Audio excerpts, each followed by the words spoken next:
भी पहुंचे हैं और रामगढ़ में सारे खतियानधारी सबको आपको समर्थन करते हैं। रामगढ़ के लोग चाहते हैं कि नया मुख्य चेहरा हमारे टाइगर जयराम महतो सीएम के रूप में है। आपके नाम से बैनर भी I hope and I wish CM Jayram Mahato. अभी रामगढ़ में उपचुनाव होने को है, क्या टाइगर जयराम महतो अपने पार्टी के या अपने संगठन के लोग यहाँ पे इस उपचुनाव में उतारेंगे?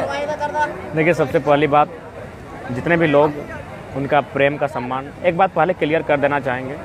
यदि क्योंकि आज के सभा के बाद हो सके बहुत सारे लोग ये कयास लगाएंगे उपचुनाव को मद्देनजर रखते हुए, तो उनको जानकारी हम देना चाहेंगे कि ये जो हमारा आज का शेड्यूल है ये लगभग 1.5 महीना पहले का शेड्यूल है। इसलिए इस बात को अगर कोई गलत ले रहे हैं अन्यथा में, तो उनसे चाहेंगे ये जो चित्तरपुर में प्रोग्राम बनने का, ये हमको लगता है 1.5 से 2 महीना पहले, यानी जो हमारी विधायिका जी हैं, विधायक जी मैडम, हाँ, उनके रात होने से पहले से मेरा यहाँ शेड्यूल है। तो इस तरह का कोई अन्यथा में ना लें।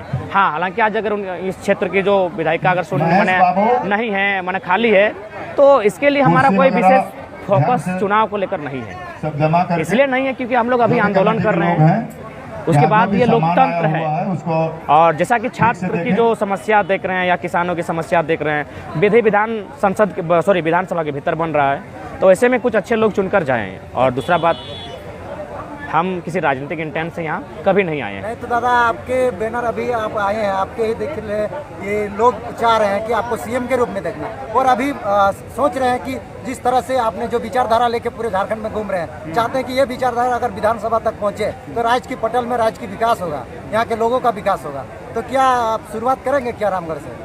देखिए, सबसे पहला बात, हम लोग का ऐसा कोई इरादा नहीं है, और इसलिए नहीं है क्योंकि हम लोग के पास अभी कोई राजनीतिक ना संगठन है, ना हमारा कोई एक संगठनिक ढांचा है, और ना ही कभी हम लोगों ने अभी चुनाव लड़ने को लेकर दिलचस्पी रखी है। हमने कभी ऐसा सोचा भी नहीं है, लेकिन हमने बार बार यही बात को दोहराया है कि समय की मांग, परिस्थिति की मांग, लोगों की राय, उसके अनुसार कोई निर्णय लेते हैं। तो फिलहाल ऐसी कोई सुगबुगाहट नहीं हुई है, और कहीं ना कहीं आज जो परिस्थिति आप सामने देख रहे हैं, भले जो रामगढ़ की विधायिका हैं उनसे मेरा कभी व्यक्तिगत भेंट भी नहीं हुआ है, लेकिन मुझे लगता है जिस प्रकार झारखंड के और विधायकों के साथ नाइंसाफ़ी हुई है, और बाकी अगर वे दोष भी था तो दोष उनको 2014-15 का मैटर था, उसी समय उनको सजा दे देना चाहिए था। लेकिन अभी मुझे लगता है उनका एक छोटा सा बच्चा भी है, और ऐसी परिस्थिति में न्यायालय का ये निर्णय कहीं ना कहीं थोड़ा सा यहाँ भावना का सम्मान उन्हें करना चाहिए था। अतः उनको जो बच्चा उनका अगर बड़ा हो जाता कुछ दिन, उसके बाद अपना निर्णय सुना सकते थे। और यही नहीं, इसके बाद चूँकि मैं एक पार्टी क्यों बात करूँ, क्योंकि हम चाहेंगे कि हम जब किसी पार्टी का बात नहीं करते हैं तो कम से कम हम तुलना के तौर पर और 2-3 उदाहरण देते हैं। आज सुई पार्टी के लेते हैं, कमल किशोर भगत, उनका मैटर था 1992 का, और बेचारा को सज़ा मिलता है 2015-16 के आसपास। तो ऐसा नहीं होना चाहिए न्यायपालिका में। या तो आप 92-93 में ही दे देते हैं, 94-95 उनको सजा सुना देते हैं। बीच में विधायक बनने के बाद अभी झारखंडी को ही क्यों टारगेट किया जाता है?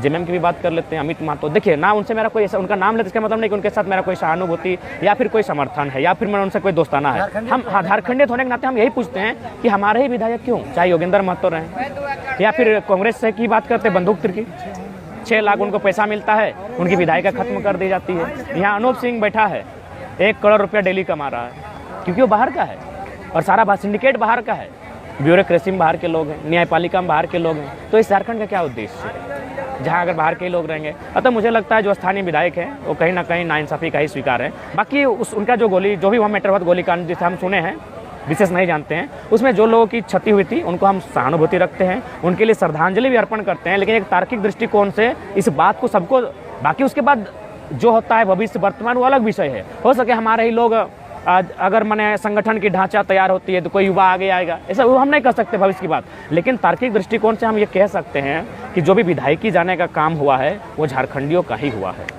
अमित महतो रहें, योगेंद्र महतो रहें, कमल किशोर भगत रहें, बंधु तिर्की रहें या ममता दी रहें, तो कहीं ना कहीं मुझे लगता है झारखंडी लोगों को भी थोड़ा सा कभी कभी अपनी पार्टी की कट्टर भावना से उठकर थोड़ा सा झारखंडियत पर सोचना चाहिए कि हमारे ही लोग कटघरे में क्यों। आजसू के विधायक गए हैं, जेएमएम के विधायक गए हैं, कांग्रेस के विधायक गए हैं, बीजेपी के मुझे पता नहीं, गए हमें तो जानकारी नहीं है।